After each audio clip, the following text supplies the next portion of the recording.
Hello, good evening, by the evening light.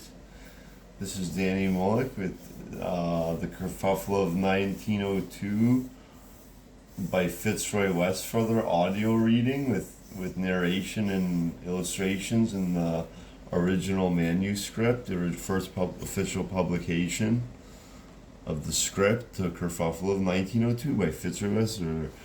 Revised April 29th, 2016. That is the feast day of St. Catherine, followed by Walpurgis Nacht. Feast day of St. Walburga when the witches gathers. This had to do with my salvation, too, if you were watching Danny Slade sketchbooks through the Mayan calendar stuff, but this was made for the Mayan calendar. It was anachronous fiction, historical fiction, not historical, anachronist fiction.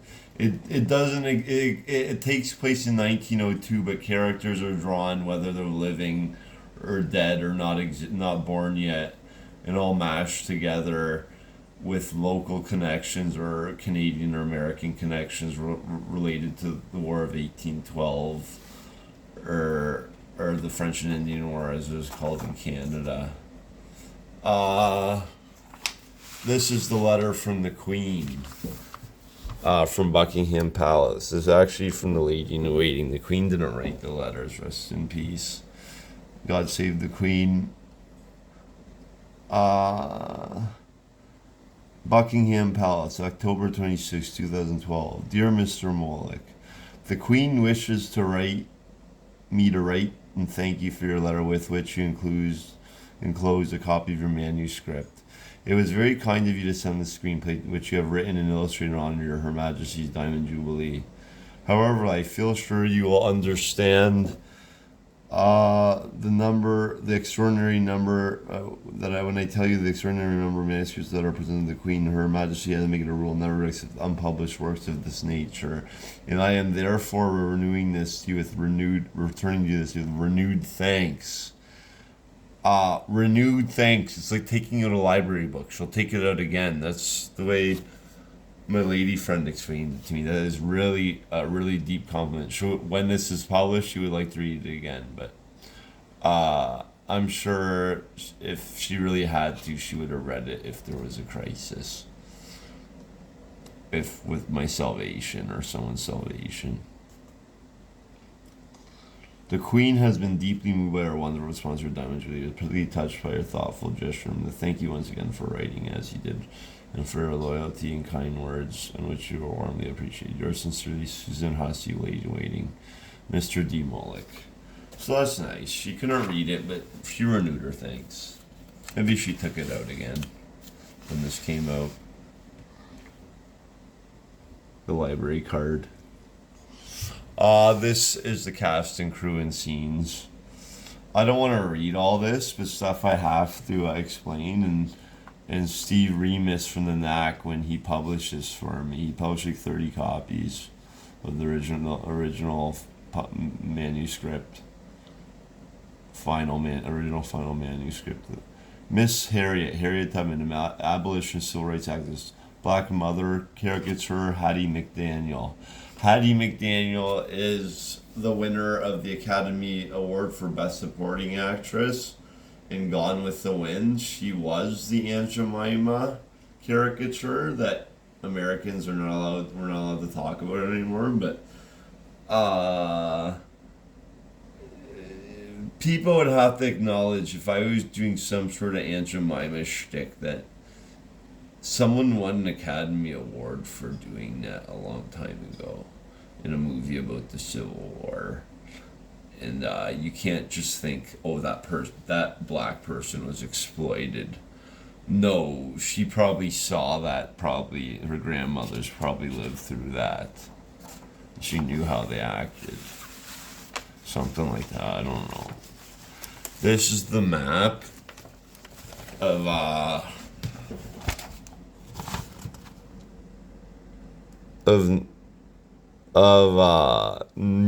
Hudson River, Long Island, New York, the Erie Barge Canal, in Lake Ontario, Lake Erie, Lake Huron. There's two things wrong with this map, and or this picture, and I'm gonna tell us because you never get it. That the cuckoo clock has no pendulum. That meant this is neuter. The clock doesn't work. Maybe that's why I never had to castrate myself after 3 attempts. There was no judgment on me. I was absolved. What I thought was a sin was never a sin. Blasphemy is the Holy Spirit. You have to keep doing it. It's very hard to do it. You would have to do it for your entire life and then be judged when you die or something. The way the priest explained it to me. But there's no Point Pelee here on the map, the lowest point in Canada. That's as low as the border of California, Pelee Island. Pelee Island Rock, but Point Pelee at least would have been on. And I also say that's neuter. This is not a ticking time bomb. This is just a backup plan.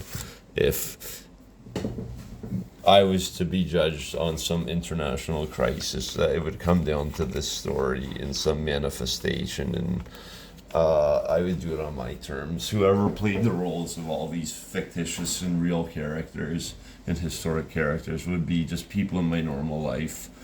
I really think the villains would be either Giuliani or Trump at the next election. Imagine that. That kerfuffle came true. I never got to make a real movie, but it happens in real life. I really doubt it. I'm not newscaster. Newscasters is usually wrong right up until the weather hits. So here's the story. This is a story of how Laura secured the safety of not all but most of the practically honestly malfunctioning cuckoo clocks of Shipman's Corner. One day, Laura was enjoying tea with her best, nicest, and kindest friend, Catherine, in the town of Shipman's Corner. Laura had a fortnightly subscription for a news vinyl that they would listen to in Catherine's old Victrola every Sunday. Their favorite segment was usually the Doily Report, because it was a relaxing update on all the dainties and niceties that was the strong, civilized women were engaged in all over the world.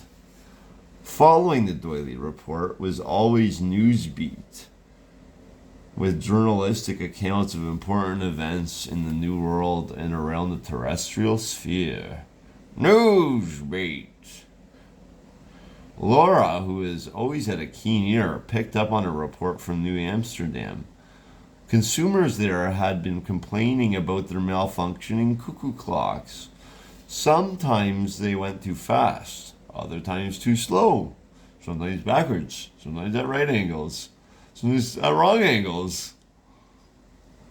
Consumers were agitated because they were late for work and showing up a day early for a dinner party, or oddly putting their pajamas on when they went to the theater. This story irked both Laura and Catherine, for Shipman's Corner is known for its craftsmanship of fine cuckoo clocks for domestic use and export. The vinyl played its course, and Laura and Catherine ended their modest holiday with an exhilarating game of croquet. The story stayed on Laura's mind while she worked as a Scotch whiskey distillerette and bartendress at a local pub in Puke, and was eagerly awaiting anticipation following up report next fortnight. Again, as they often did,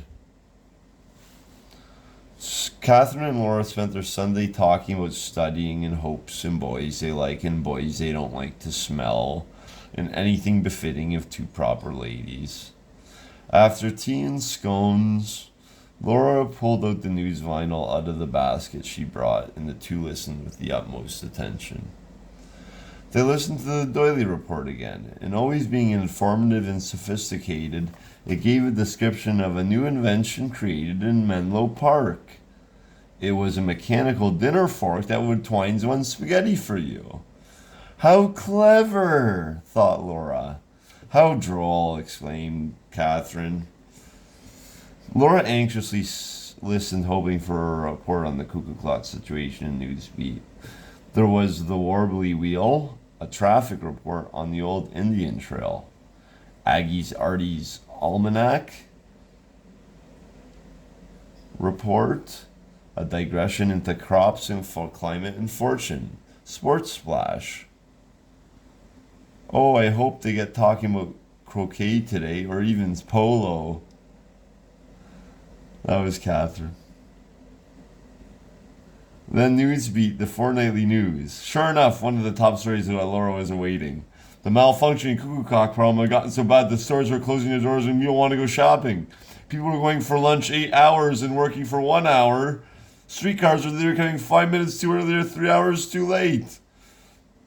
Criminals were being let out of jail for 5 to 10 instead of 15 to 20. Citizens were in uproar. The cuckoo clocks look so nice, but they just did not work right.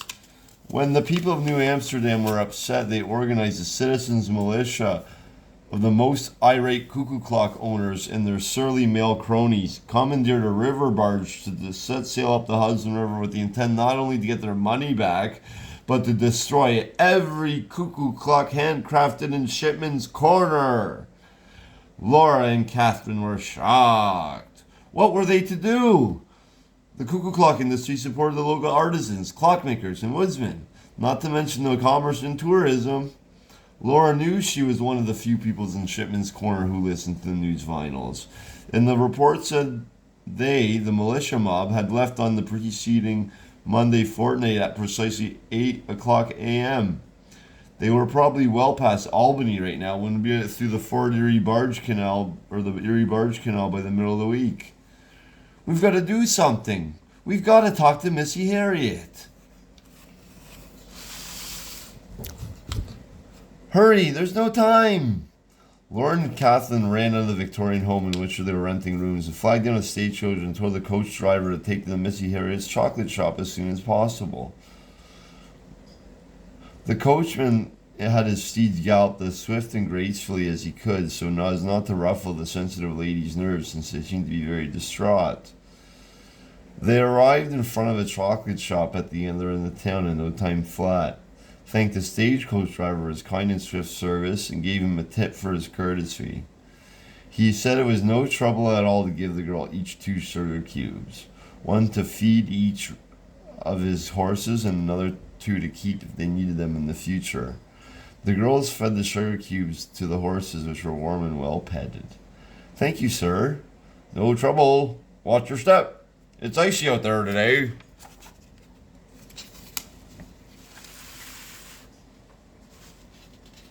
The girls scurried into the shop. Missy Harriet, Missy Harriet. My children. What's wrong, my children? What was all the fussing about? Missy, we heard on the newsbeat the men are coming from the big city to smash all the cuckoo clocks.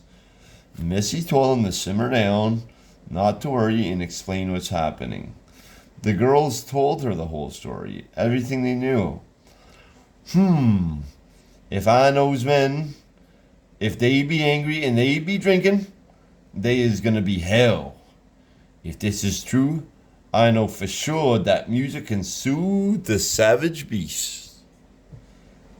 If they would maybe sing a song that we can make those fussy men appreciate the cuckoo song a little more. And girls said they knew a lot of songs and that they had a lot of vinyls that they listened to on Friday nights. That's good, girls. Do we need a song? We need a song the man gonna want to listen to too. The lady's song may help you cook the meal, but you can't feed that song to your man. The girls thought harder. Catherine thought of something. Laura, what about that vinyl with those 3 smooth crooners? Oh yeah, the Birds Brothers. The Boyds Brothers. That sounds like a goodie. I tell you what, maybe you get your girls' boyfriends and they learn that song, and I'll make a special batch of my chocolates that'll make those rough men swoon. Missy, on the news vinyl we heard the Bird Brothers are coming to be performing not too far away in Old North York. They'll be doing a tribute concert at Mel Firstman Square. Girls, that might do the trick. If we can get the Boyds Brothers to perform when them fussy men try barging down our canal, then mayhaps with my chocolate we might warm their hearts enough to spare them cuckoos. Isa gonna need one of you girls to help me in the kitchen with the chocolates. The other one's gonna get herself up to Old North York and bring those boys down here for a show. The girls took a look at each other, and although Catherine didn't say anything, Laura knew her friend did not want to go. I'll go, Missy Harriet. Catherine gave a sigh of relief. That's very strong of you, Laura. It's a very long and dangerous trip up to Old North York, so you're gonna need to be prepared. There's a regular coach that heads up to Old Injun Trail. That you're gonna need to take another one when you get to Hamilton if you get to Port Credit Harbor. And then if you miss that last coach, you're gonna have to walk, maybe to the whole night. It's a day's worth of hiking if you do it right. Yes, Miss Harriet. Missy Harriet laid out the schedule and provisions for Laura, making sure she wouldn't miss any of the coach transfers and that she wouldn't go hungry. She also gave her a wooden box of chocolates, the wax seal, and a gold trim. That's for the Boyd's boys.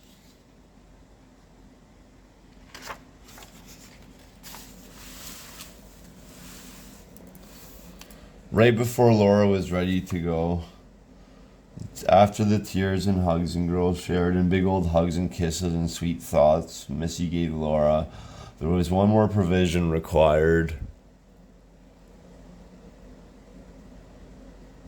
for the trek.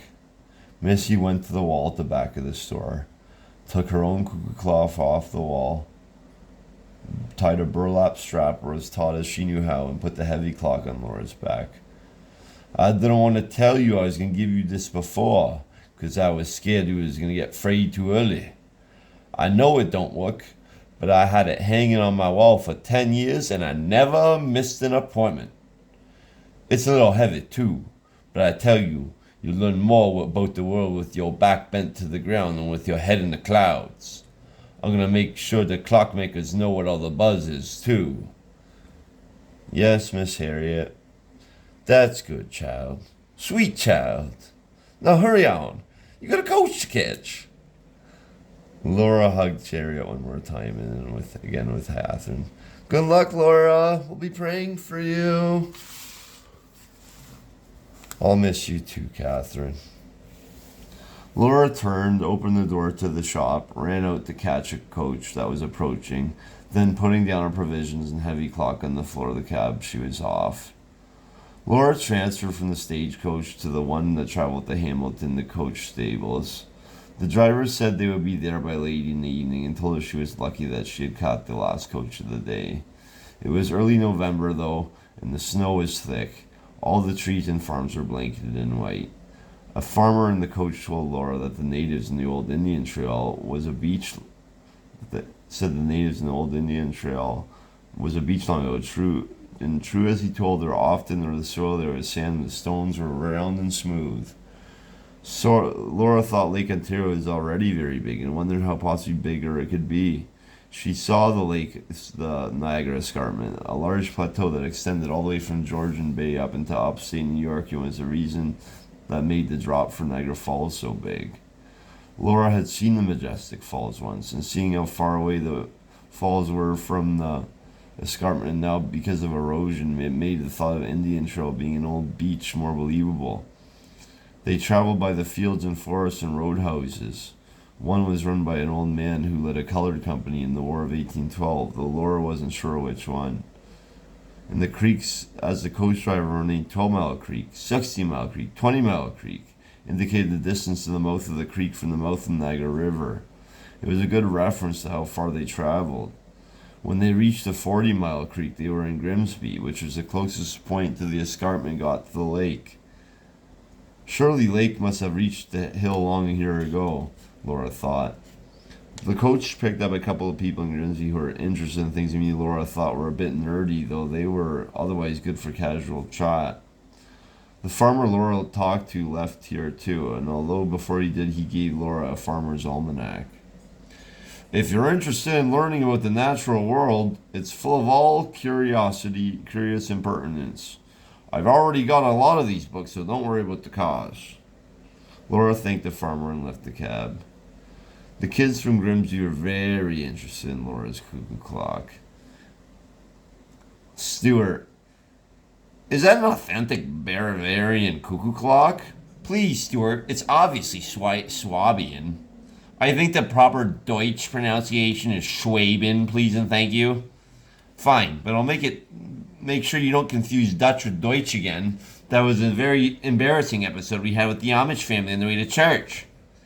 All I was saying was that Dutch is more close to Frisian, the form of Low German in the north, than the form of High German spoken in the south. In, for instance, let's say I'm Schwabia. Well, pardon my French. The French were also originally a Germanic people. They were called the Franks. Well, to be frank, I already knew that, Stuart. That's why I made the pun. No, you didn't, Frank. Your subconscious had unwittingly induced the pun, because you're deep down you know you want me to fully explain all your intellectual inferiorities to you. You're a fraud. No, I'm afraid. You're afraid. I am afraid. I'm afraid too. Will you go on a date with me? Laura was already prepared for this and something clever to say to the boys.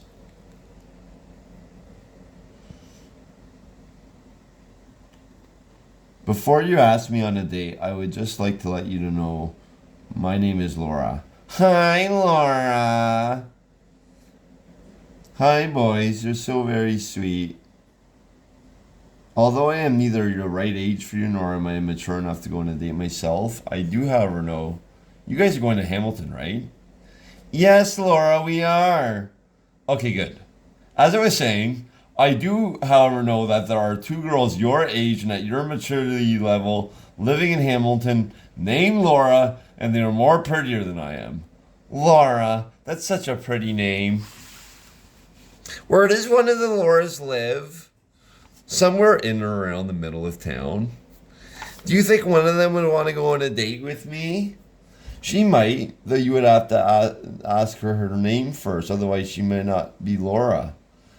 What if one of us actually goes on the date with the wrong Laura? Well, if the Laura wants to go on the date with you and you want to go on the date with her, then maybe it is the right Laura. Well, what if we can't even find one of the Lauras? Well, you can go on a date with another girl, with a girl with another name. It doesn't have to be Laura. A girl with another name. That's such a pretty name.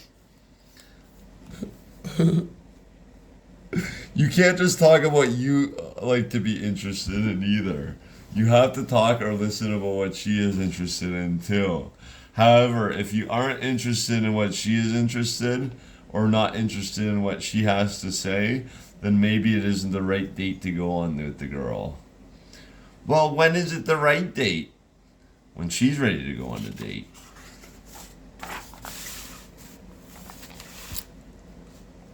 What if I'm already ready, but she isn't?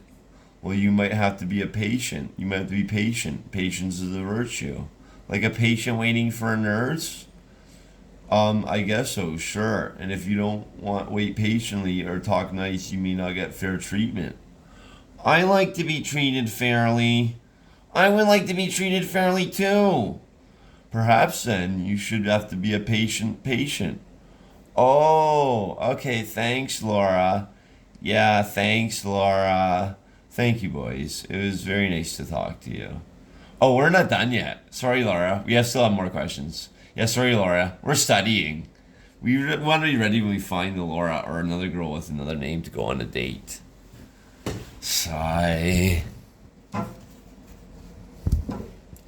Okay, sure. Though remember, you have to ask me nicely and wait patiently for an answer, because I may not even have an answer, or have to think longer to find one. Okay, we will. Thank you, Laura. You're welcome, boys. So Laura spent the whole trip trying to explain what Laura, or a girl with another name, was like without actually knowing who they were. The best she could do was think of what was best fitting of a civilized lady for all gentle lessons her mother and grandmother and aunts and her schoolmarms taught her. Also the things that her father warned in honestly they should be concerned about. The boys questioned and studied hard, just like they did in school. At the end of the trip, after thanking Laura very much, being almost too keen to please, they gave Laura an apple. Stuart a red one, Frank a green one. Laura said they shouldn't have, but thanked him anyways, just to be polite. When they had finally reached Hamilton, it was late, almost midnight. Laura checked herself in her room in a tavern, had a little to eat, set an alarm clock that Missy Harriet gave her, and went to sleep, knowing she had early up tomorrow to catch the first coach. Laura woke up, though not to the alarm clock. It's 10 o'clock. I slept in. Missy Harriet must have already set the alarm clock, and I turned it off instead. She ran in a tizzy to the Hamilton coach stables, only to be dismayed that there would not be another carriage until leaving soon, no noon. Laura bought her ticket, and thought she would look around town, still carrying that heavy clock on her back. Hamilton was a factory town with lots of sooty mills and warehouses. Laura thought the snow on the countryside looked beautiful, though here next to big smokes and steel buildings, the same snow looked depressing. Laura thought that the steel workers were the kind of people who would be prone to drinking whiskey in the pub she worked at. Laura looked at Hamilton Harbor, tucked in the westernmost corner of Lake Ontario, and watched people fishing in the distance. Laura also knew the shipmen's quarters had their own harbor, Martindale Pond. In the dead of winter, men would carve out blocks of ice for refrigeration packed in straw stored for the spring. She looked back and saw the mills spilling dirty water in the harbor. People are going to eat that fish and put that in their icebox? I don't think I've ever even go grocery shopping in Hamilton. Flashback. Shipman's Corner. Knock, knock, knock. Missy Harriet? Missy Harriet. Mr. Glockenspielsky. We need to talk to you. You've arrived just in time. 3, 2, 1. Cuckoo, cuckoo, cuckoo, cuckoo, cuckoo, cuckoo, cuckoo, cuckoo, cuckoo. Sweet Jesus, that's enough to drive anyone cuckoo. You listen to this every day. It invigorates the mind, body, and schedule. I am never late for the appointment. Neither am I. That's why we're here. Ah, customers, you are interested in purchase a cuckoo clock? They are the cookiest in town. Look, this sundial clock runs on the position of the sun, not on standard time. The brighter, the more it goes cuckoo. That's what we need to talk to you about. Some guys from Amsterdam are coming to break your kookiest clocks. Really? Don't they know they are cuckoo clocks? People have been using to the time and they went nuts. No, cuckoo. Whatever. So, what's the problem? They don't want to go cuckoo. They have schedules and appointments to keep. My cuckoos go off right on schedule. When you least expect it. That's the problem. They all gonna get smashed when you least expect it. You would do that anyway, make them go off cuckoo whenever. The clocks are an artistic expression of time, showing that any second of the day can be an important and cuckoo one. The problem, Mr. Glockenspielsky, is that people have been using these clocks to plan their day schedules. They weren't interested in seeing a deeper meaning into life with your clocks. People need to be on time for work, for appointments, to wake up, and now when they don't get those reminders, your cuckoo clocks, they're quite upset, and they're on the way to smash all your artistic cuckoo clocks down. They will be here with a few days. Schmoli Ausfahrt. What do I do? My clocks are my Lebenswerk, and I am working on a new clock, the electric cuckoo clock. Using the power of Niagara, it can make every second of the day a cuckoo second. Glockenspielsky, you have a choice. You can either fix the cuckoo clocks that don't work properly, and we'll try to reason with the New Amsterdammers, or you can sacrifice the clocks you have in spare Shipman's Corner. And this new clock, the electric cuckoo clock, has to go. You could drive someone insane asylum with that. Mein Gott, is there no other way? No, no other way. You must save the town, sir. Then let me be with my clocks. They will have to come with the go with the coming zeitgeist. Thank you. Flashback to Hamilton. Laura walked back to the coach stable, skimmed through the farmer's almanac that was given to her on the way to Hamilton, and hummed the Bird Brothers tune as she'd heard on the Victrola, still worrying if it was going to make it to the show on time after tomorrow morning. The stagecoach pulled up and she went off again.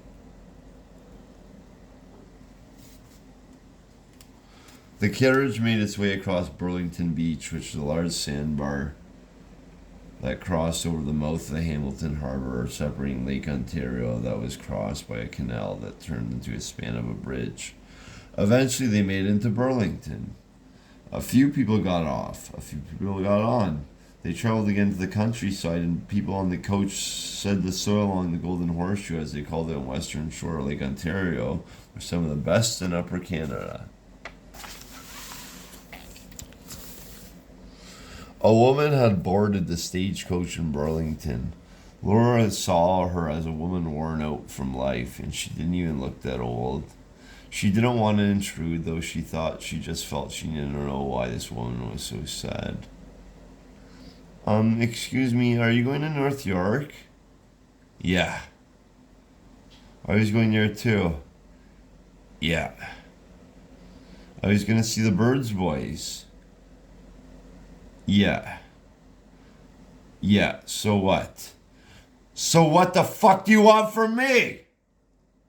There were two other people on the stagecoach. Laura didn't know what happened. The two other people, old people, didn't make anything worse than messing with something they did not understand, and stayed quite quiet. Laura, I'm sorry. It's okay. I didn't want to say anything to hurt you. You're forgiven. The woman just stared out the window. The coach kept driving. Laura didn't know what to say. Laura looked at the clock. Laura, I'm sorry I made you angry. I don't know who I am to you, that I know I will feel guilty if it makes you feel better. Woman, nothing. I'm sorry. So? I'm sorry. So what? Laura saw the lady had been like this and other ladies in town. It had something to do with the part of the ladies and supposed to talk about. That something had bad had happened there that's too shameful to talk about. Laura remembered something from the farmer's almanac that she was reading. She thought of something to say, something a lady would say, something gentle, something kind.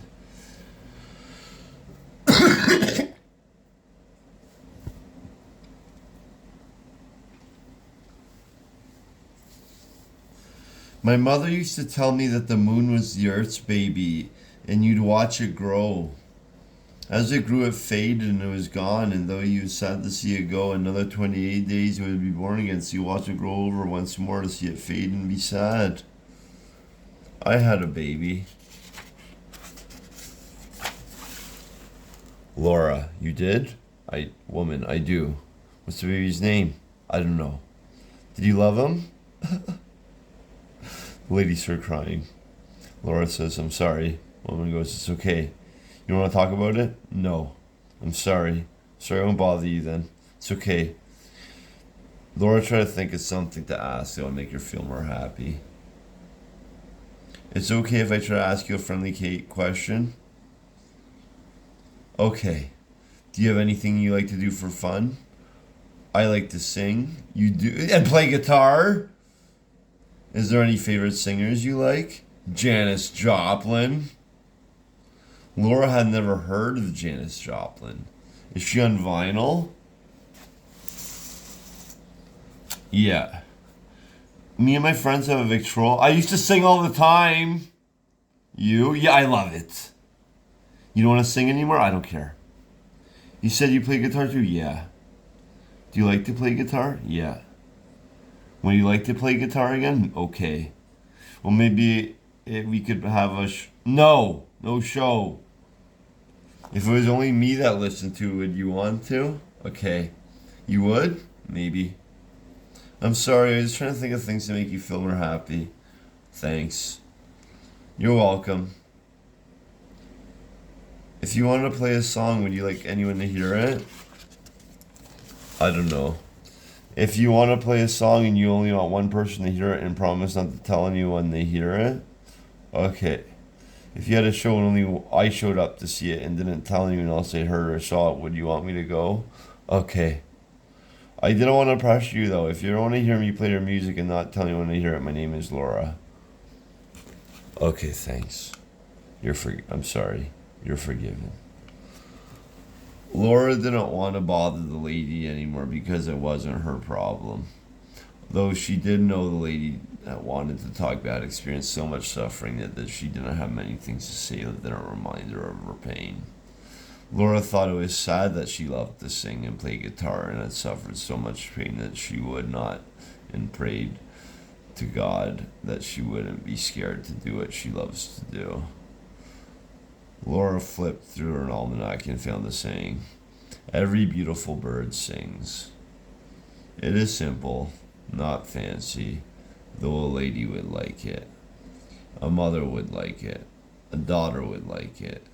She didn't tell this to the lady, but she hoped that one day the lady would be brave enough to use her God-given talents again. Almost to Oakville Harbor, one of the coach's horses stepped on a nail and went deep into his hoof. "What, coachman? What careless clodhopper leaves a broken board with a nail in the bottom of the road? Holy Moses!" The plank was covered with snow, and it would have been impossible to foresee. The driver was pulled out the nail and had a hard time calming the horse down. Laura had a broken piece of sugar cube in her half, thinking it was still valuable, and gave a piece to the horse, and a gentle touch and soft was able to calm the fellow down. After the driver had pulled the nail out, he put some whiskey on the soft spot, on the hoof, and cleaned it off. "I'm sorry, but I think we're going to get the port credit late. The horses go faster because it's cold, but there ain't much I can do about a limp.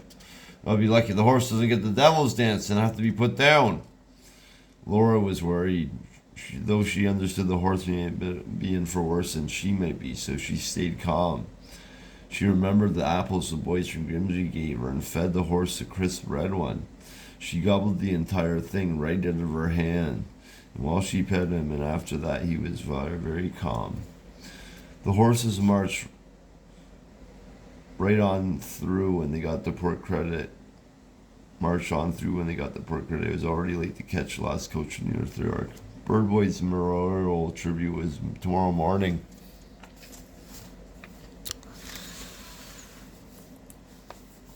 At 9 o'clock downtown North York, and Laura didn't know if she wanted to risk sleeping and having another delay.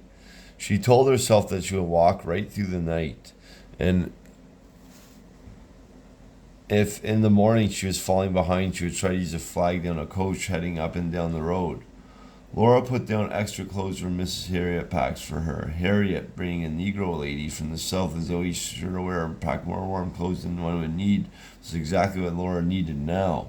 Strapped with the heavy clock on her back as securely as she could, and headed off to along the shore. Missy told her as long as she followed the lake, she wouldn't get lost, but don't slip in because she'll really get lost. She had a long, cold, scary night ahead of her. I'm gonna end it right there. I'm tired. We're like halfway through Act 1. Stuff I want to say, just to recap.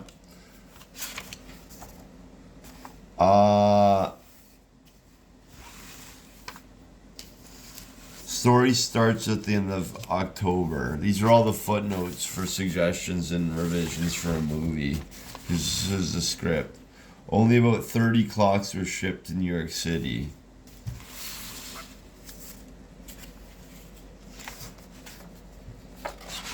What's this one say? Add scene where Catherine and Harriet are making clocks. I'm really tired, guys. Thanks for reading. I'm going to follow up with this in the next video. We'll take off when and port credit and how she gets to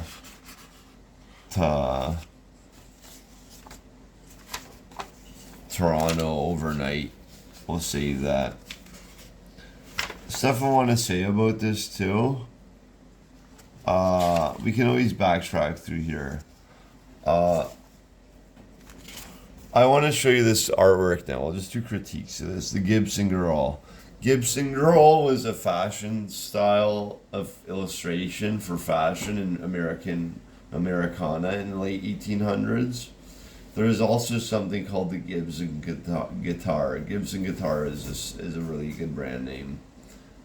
But I wanted to make my St. Catherine and Laura like rocker chicks because they are based on real women. The Catherine and Laura are based on real women who are rocker chicks.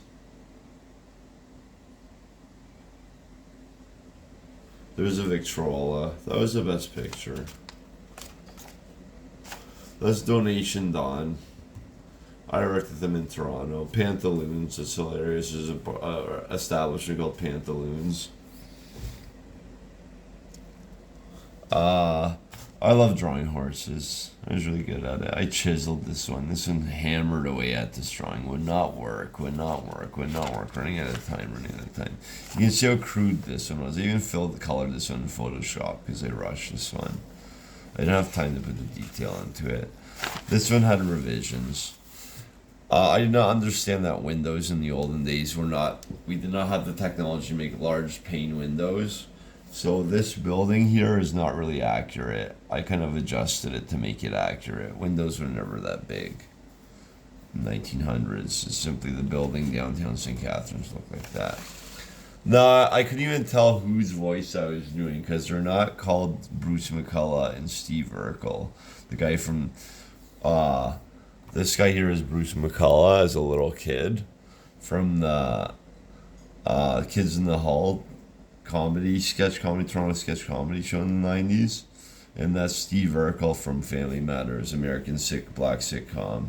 And they both had Laura. Steve would say, Steve Urkel would go, "Hi, Laura, got any cheese?" And he was a nerd.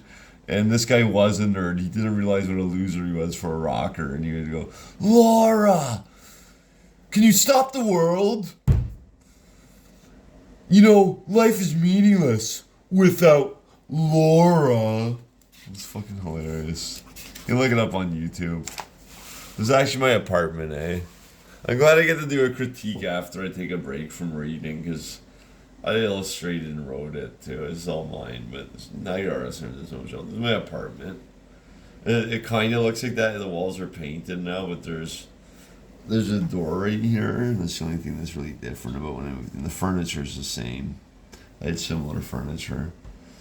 I just used to notice how they're all neuter clocks. Actually, they have pendulums. They do have sketches of pendulums. It's not completely true. They're sketched in, but I never drew them. I wanted to keep this bomb deactivated. I do not want the story to come true if someone hoaxed me into feeling guilty for something. This is Courtney Love. It's not fair that they harass her. I don't think she cares anymore, but what a pain in the ass. Just leave her alone now. They never leave her alone.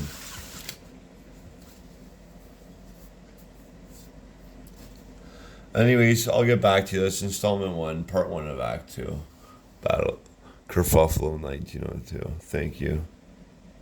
Good night.